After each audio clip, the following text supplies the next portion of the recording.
ரேணு செல்லம், மாமா. இந்த மாமா கையால நீ சாப்பிட்டது இல்ல, இப்ப சாப்பிடுறியா?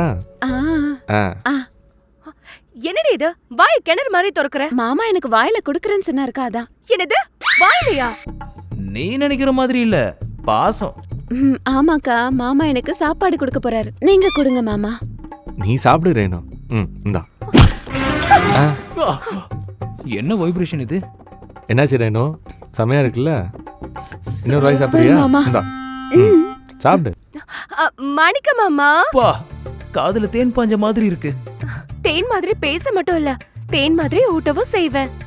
எதுவும் ஊட்ட போறியா? அடடே, உனக்கு என்னடா பிரச்சனை? வரு எனக்கு ஊட்ட போறா, நான் வாங்குவேன். சாப்பாடு குழம்பெல்லாம் கலந்து பாசமா தருவா, புரியுதா? ஏதோ ஒண்ணு ஊட்டி விடுறால, நல்லா சாப்பிடுங்க சாப்பாட.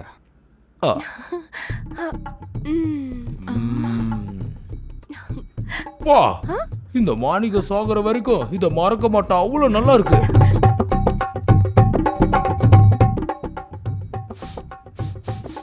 வரு, குழம்பு எதுனா கருகிருச்சா? தீஞ்ச வாசனை வருது. மாமா, நானே எவ்வளவு நேரம் வாய் திறந்துட்டு இருக்கிறது, ஊட்டி விடுங்க. சாப்பிடு, நல்லா சாப்பிடு. இந்தா நல்லா சாப்பிடு. நீ உங்க அக்கா மாதிரியே சாப்பிடு. என்ன? இந்தா.